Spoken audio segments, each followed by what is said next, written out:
Hi, I'm Annie Botticelli, and this is the Storyteller Forecast for Taurus for April 2018. Go to my website, anniehelpsyou.com. If you would love to be a coach as your profession, check out my coach certification and online business course, as well as the other offerings in my online vocational school, Shine Your Brilliance University.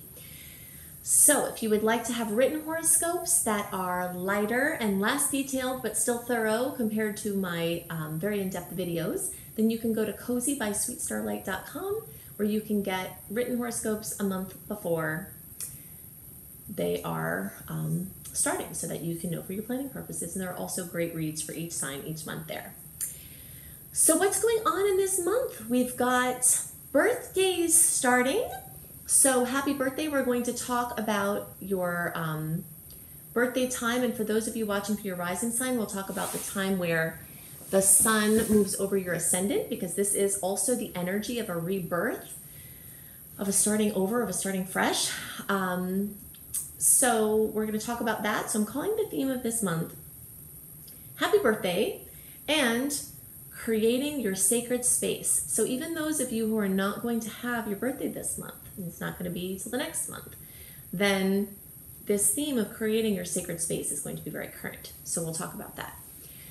So let's talk about birthdays. If you've watched my videos over time, you know that I'm birthday crazy. I love birthdays. Birthdays are a time when the universe is more receptive to your desires, because the sun in the sky in your chart represents what you want.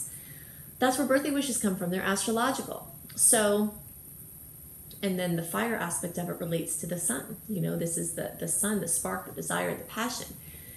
So you get birthday wishes. So if you want to see more details about how to make powerful birthday wishes using these astrological power periods like your birthday, then, and we also have this month, April 15th, which is the best day of the year, the new moon in Aries, to do vision boards. So your birthday and the new moon in Aries are the two best times of the year to do vision boards and create things for your future, for manifesting. So check out my video. If you just put in Annie making wishes come true into any search engine, it will come up. So you can see more details about that. So let's talk about this creating of sacred space. Early and middle degree placements, to a lesser degree the late degree placements, but still valid. You're going to experience this gathering of energy in your 12th house. This is what happens in the time before your birthday or before the sun crosses over your ascendant. So again, it's the same energy, okay? Before we have this rebirth, this bursting out, this newness, this clean slate energy of birthday, we have this gathering of the personal planets into the 12th house, which is anything but new, clean slate, you know, active, dynamic birthday wishing. This is the place where we have the fears, the lamenting, the rethinking. This is, I think we often associate this with getting older, like this thing that happens before our birthdays. But really it's astrological. It's these planets crowding into your subconscious mind house, which has your fears, has your doubts, has your insecurities. I call it the Harry Potter placement, because all these crazy things he's dealing with out here, he comes to realize are his own inner demons. So this is the house of your undoing, it's called. The house of your demons, the house of your fears, the house of your addictions and blocks. So very often before your birthday, before you have a chance to make wishes for what you do want, you have this dance with the things that you don't want.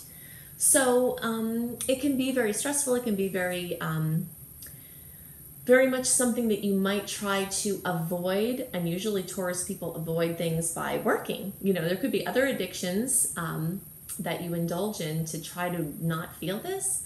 But this is what comes up at this same time. And you might notice the trend every year around this time, that you're having this, you know, these doubts, these fears, these wonderings, these musings, these, you know, it's going to be stronger because the retrograde energies are bringing you back. It's nostalgic. It's, you know, looking to the past. But there are lots of riches that you can find in the past. Now that is both in your mind and your being, and it's literally like in this transit, you could be going through stuff to clear out stuff, and you could find something of value in your garage or something like that. So this is a time to sort through unworked with things, be the earthworm, work back over old ground, so that you can get more clarity about manifesting. One of the keys to manifesting is being clear on what you want. And in order sometimes to be clear on what you want, you have to go through things that you don't want or have them come up in your face, okay? So just reframe this time with this understanding. Now, that's not to say it has to be bad or dark or stressful for anybody or everybody, but this is going on a deep subconscious level. Your dreams might be more active. Your nightmares might be more active. You could feel more anxious. You know, this can come up in many ways. You could have more trouble sleeping. So this is the time when you can look very closely at the things in your life that you've swept under the rug, and you can do something with these things. Okay, so this now relates to this energy of creating your sacred space.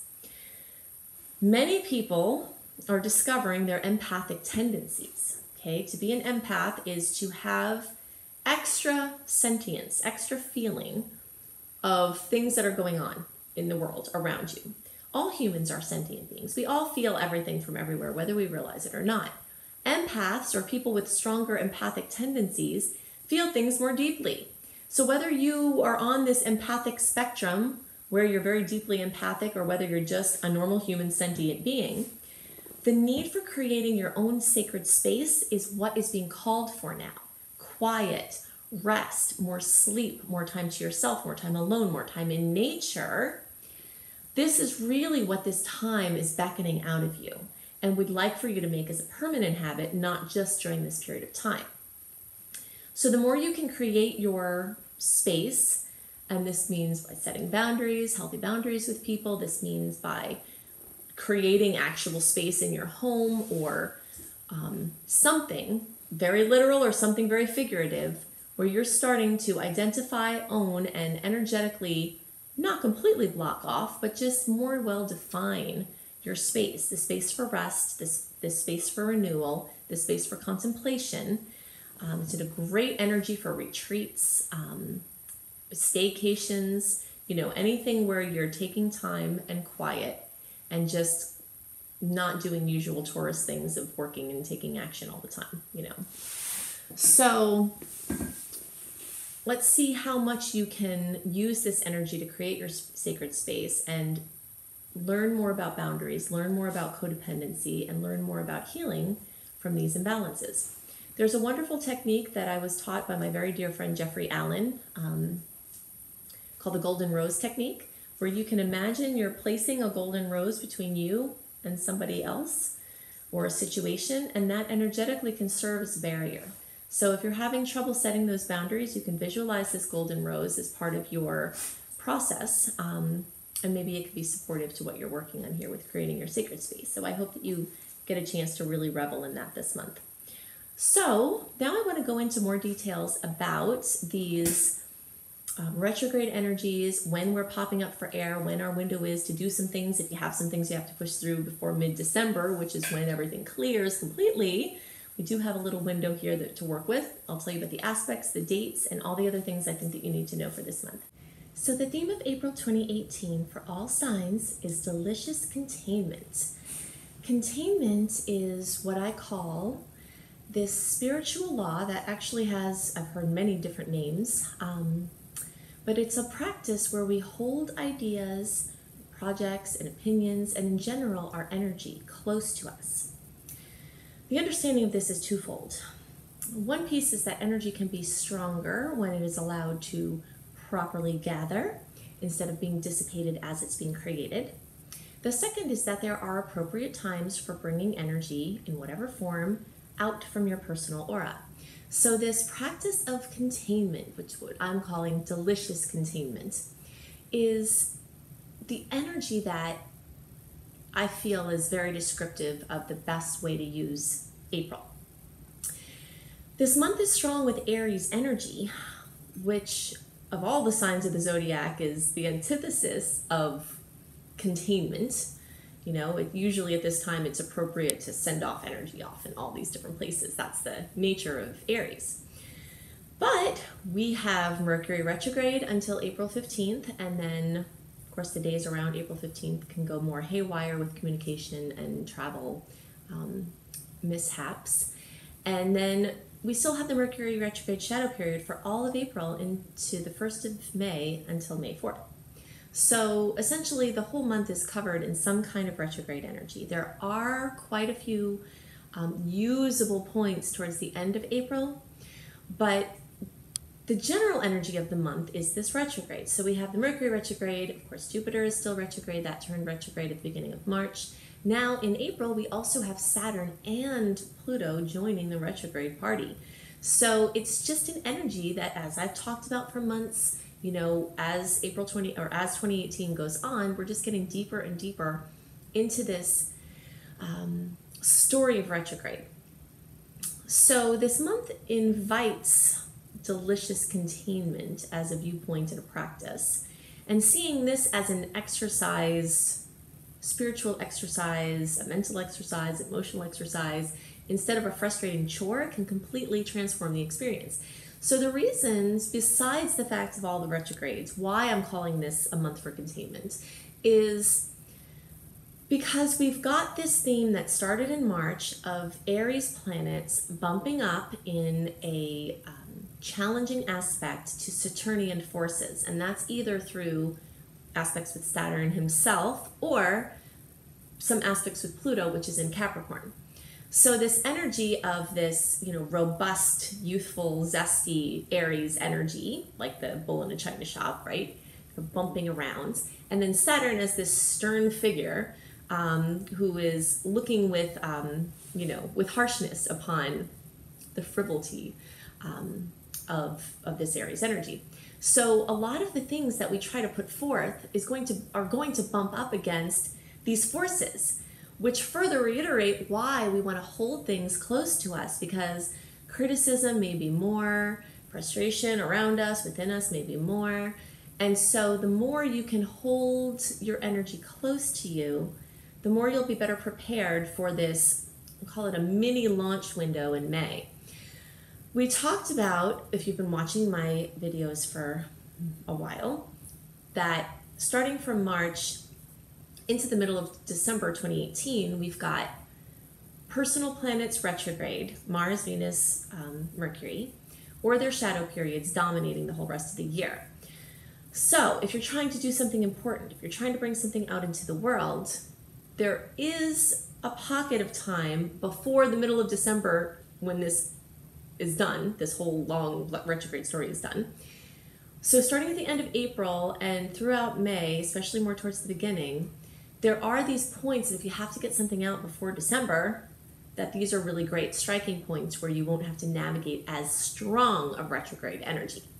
So I'll talk about some of those dates in April as we get up to the play-by-play. So your urge to take action could be very strong this month because Aries will make you do that. You'll know which things you need to further fine-tune or have patience with, because they will be tested by these forces that are coming. So if you're trying to push something out and it's not working out, then do your best to not push through it and just sort of follow the signs. One of the exceptions to this focus on just bringing past projects to closure, basically the story of retrograde is this energy of things from the past coming into the present. So retrograde times are a fantastic time to go over old projects, to go over old anything that you haven't done, unfinished task lists, anything that has been building up, taking care of those things is more favored than trying to start too many new things. Of course, if you do have to start a new thing, this window at the end of April, beginning of May is your best bet until December. But one exception to this is fun or creativity just for the sake of itself. So something that isn't planning on having a long-term effort, like if you're an artist and you want to play, or if you just want to be artistic, you don't have to not do something new. It's just the things that you really need to have longevity, or you really intend to have longevity. You don't want to put those too far out away from you at this time. Unless circumstances are bringing that already and it's not you doing the pushing, then you can enjoy whatever rolls in, because sometimes retrogrades roll things in to for you from things that you've done before. You know, so if you've worked hard before, if you've done anything with your work and on any level, these things could roll into you now in the retrogrades. They could come to fruition, you know, but you can see that the difference in the energy is more like you're not pushing, you're allowing things to come in. I very much like the analogy of the spider for this period of time, because the spider creates the web and then just hangs out and wait for food to come to it. And that's what these retrogrades are like. So the things you put into motion, you can continue working with them. Business as usual, continue working with that, you know, and otherwise focus more on the things that are coming to you and having fun.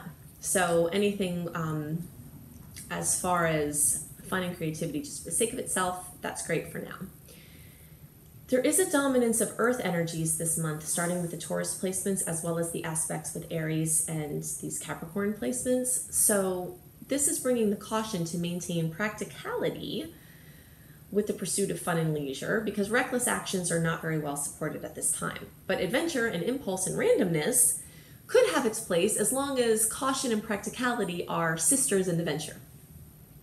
Okay, so in summary, productive projects, especially ones with an eye to the past or past done now, where you're not pushing too hard in areas that don't seem to flow, taking action on unfinished business, researching, doing work on ideas, opportunities that came up before this time, to use this combination of action-oriented and backward-focusing energies. It's also extra prudent to put extra effort into guarding your body, especially your head. As Aries rules the head, and there are some challenging aspects with Aries throughout the month, especially the earlier half to 2/3. Okay, so why is May my favorite month for launching something between now and the rest of the year? It's because as of May 4th, Mercury Retrograde will be clear, so you won't have to contend with that for a while now. But then on June 26th, Mars goes into retrograde.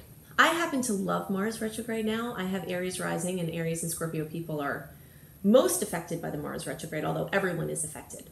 And so in general, Mars retrograde, which is coming, this energy is starting in May. So this is your last month, you know, at the end of April, beginning of May, to not have this Mars retrograde energy around.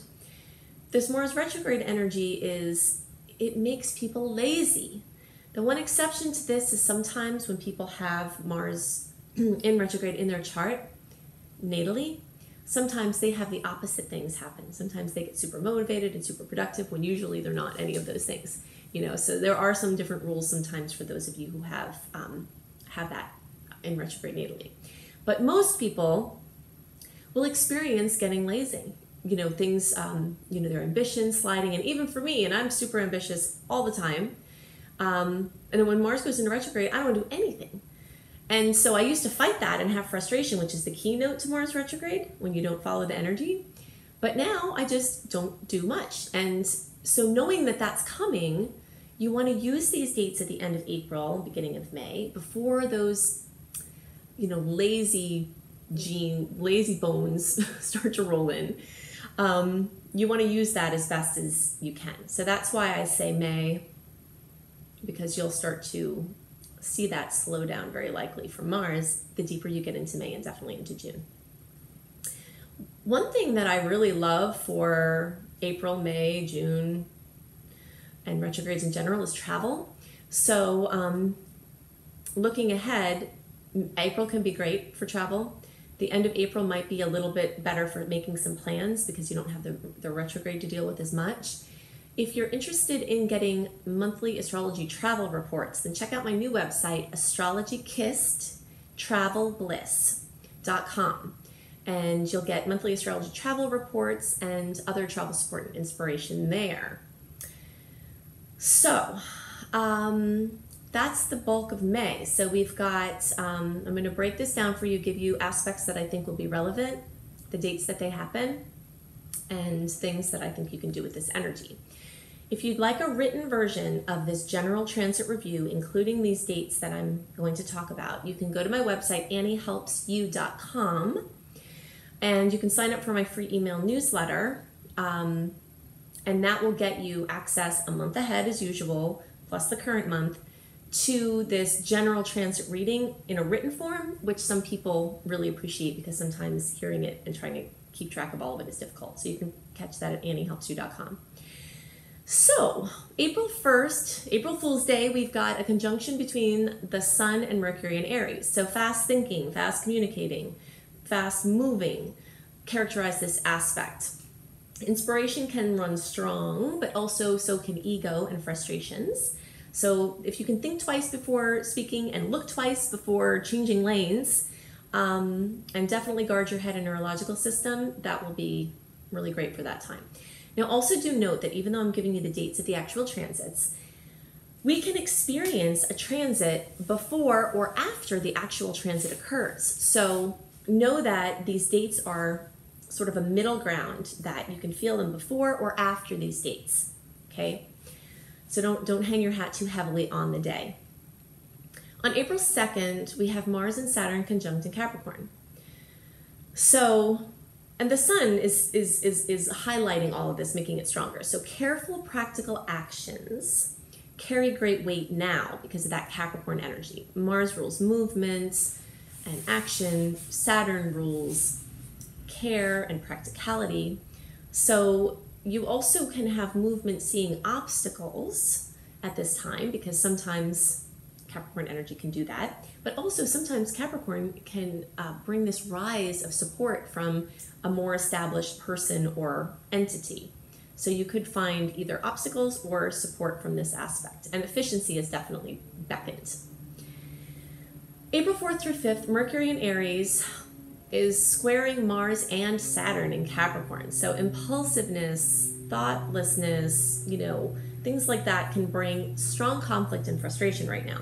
You can see why I have given for you this theme of delicious containment. So we're talking about these aspects. You can see there's this rambunctiousness running up against this, these obstacles, this sternness, this short-term energy running up against long-term energy.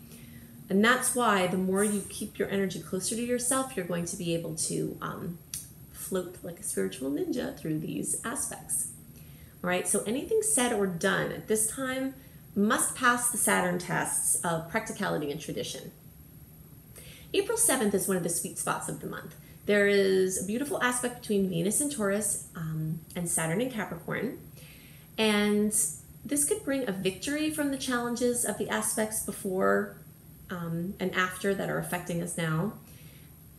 And as the theme of the month is, well thought out and careful planning and action will win over frivolousness at this time.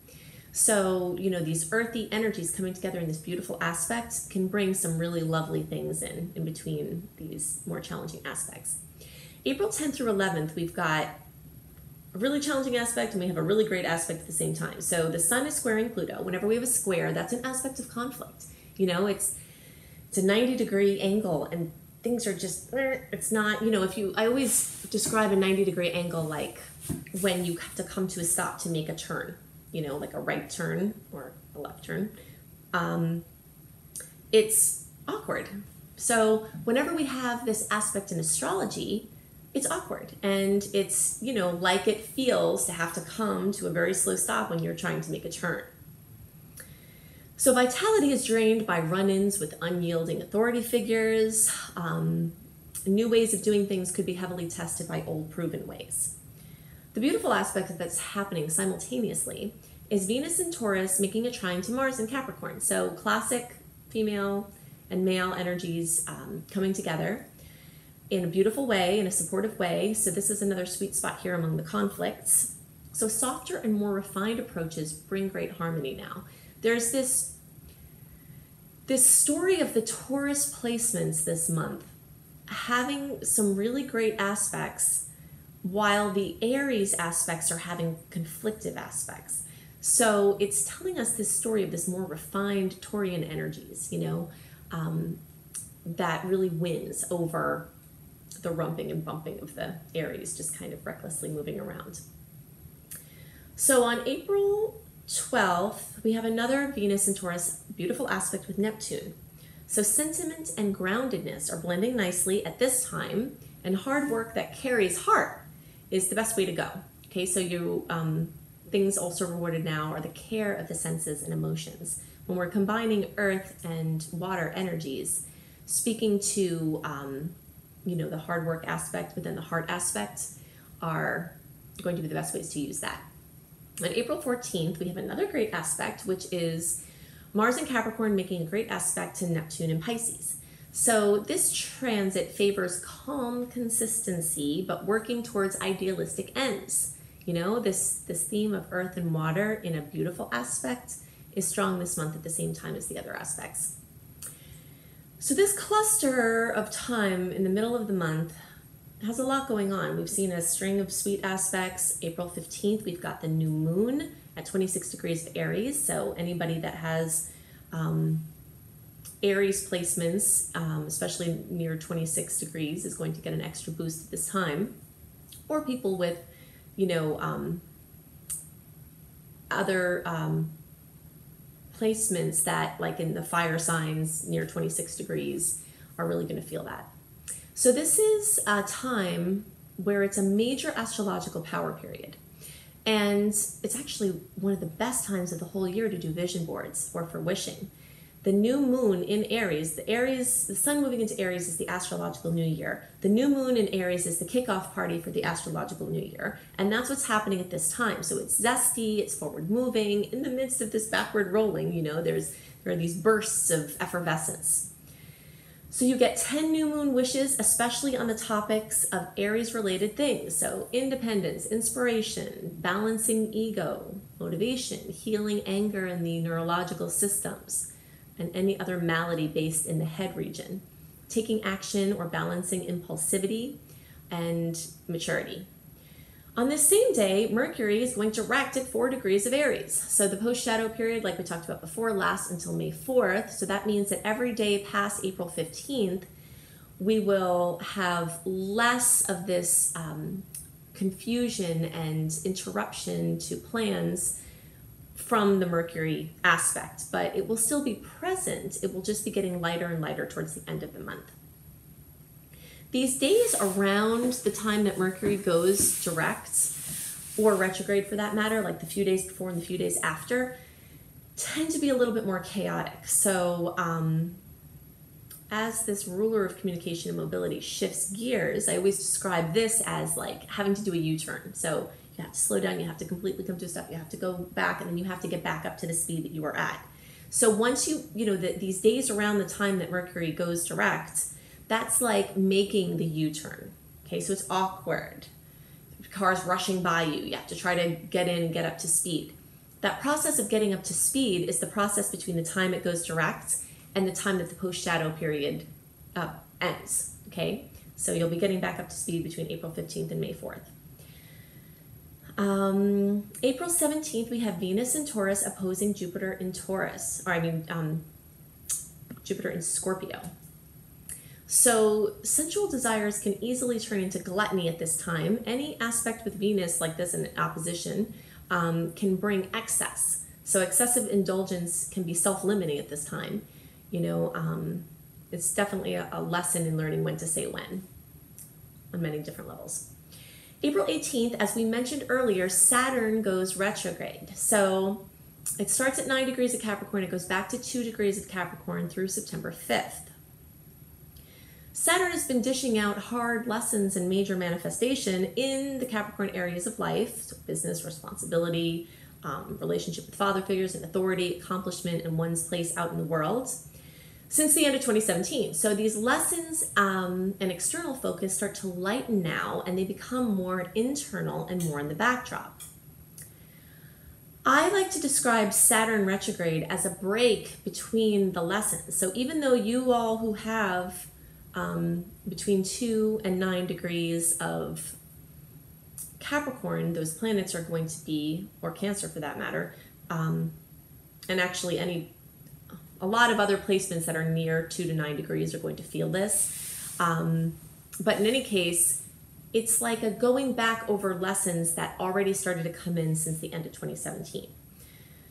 But it seems like the second time the lesson hits, it's a little lighter usually than the first time, because it's like it comes in and then it's like, oh, okay, well, this again. Although occasionally there is a situation where you didn't really get the lesson the first time, and so the second time you have to really get it. Okay, so Capricorn, Libra, Aries, or Cancer placements from 2 to 9 degrees are going to have a continuation of the stories of conflict that started at the beginning of 2018. And the people with 2 degrees to 9 degrees of Scorpio, Pisces, Taurus, or Virgo placements, the blessings that Saturn has brought in recent months will get more enhanced. Okay, so because there's positive aspects between those things. I don't want to even say positive. They're more coherent and easier. Ultimately, even the challenging aspects can be positive, and that's part of our work as spiritual seekers to turn those lemons into lemonade. Okay, so on April 18th, the Sun and Uranus are conjunct in Aries. So the chance for jolting surprises are much more increased now. That's the tagline when you have the Sun and Uranus get together. And it can be for better or worse. So you, again, especially guard your head and neurological system. Be especially careful when you're moving your body. Look twice before crossing a street, before changing lanes, before doing anything reckless. I wouldn't plan your first super dangerous expedition that's physically challenging today if you can help it, because there are more variables. And if you do, you just have to be much more careful and aware of your body and other things that are around you. April 22nd, Pluto goes retrograde at 21 degrees of Capricorn, and it goes back to 18 degrees of Capricorn through September 30th. So Pluto really revels in this retrograde, and it's retrograde almost half of the year. So we really feel this more in the backdrop, but people who have placements from 18 to 21 degrees in the Capricorn, Libra, Aries, or Cancer will receive deeper doses of this Plutonian medicine that has been dealt in recent months.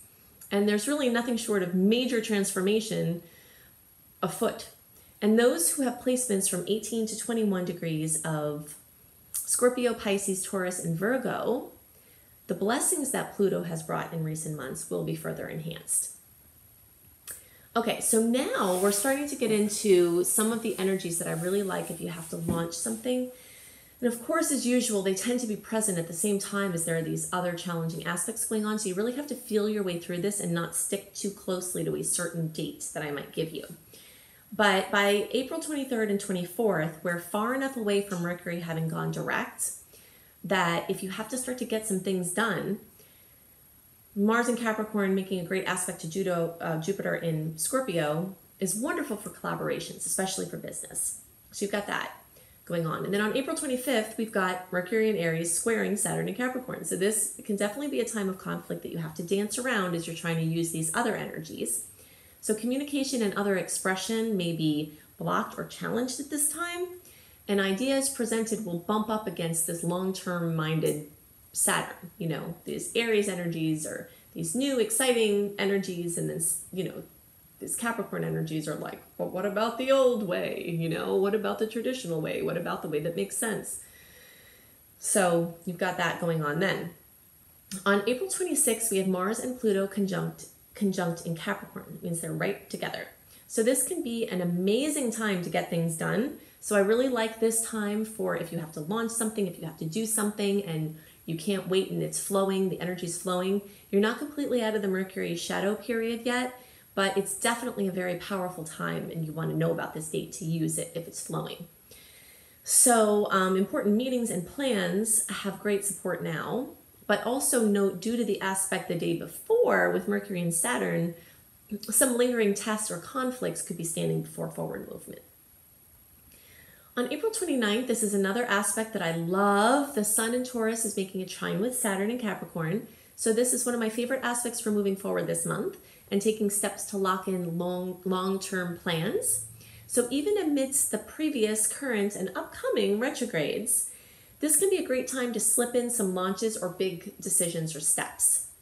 And this coincides with the full moon at 9 degrees of Scorpio, which can bring fullness, completion, fruition, and possible drama to all things Scorpio. So intimacy, sex, power, collaboration, sharing and merging of resources, inheritances, loans, credit, debt, marriage, esoteric topics, psychology, astrology, mysteries. All of these areas you might see some fullness, things being brought to light, coming to a head to be dealt with, or something worked on coming to fruition. So those are the aspects that I find most noteworthy this month. Definitely go to anniehelpsyou.com. Check out my courses at my Shine Your Brilliance University. I have a vocational school where I can help train you into your new field that you love if you're in resonance with what I teach. I also have my Astaria School of Practical Magic, which is a wonderful esoteric school that helps you bring the less tangible understandings and wisdom of the universe into your tangible reality. Also, I have my website, Cozy by sweetstarlight.com, where you can get written horoscopes each month, which are much more succinct and lighter than the deep details that I go into in my videos. So you can check out cozybysweetstarlight.com for your monthly horoscopes, always a month early, plus lots of other blog headers there. And if you would like a reading, then definitely contact my husband, B.R. Newman, at iamhelios.com, IAMHELIOS.com, and check out his website and all the offerings he has there, including tarot scopes and some really awesome choose your own tarot adventures. So I hope you have a wonderful month, and I'll see you next month. Bye.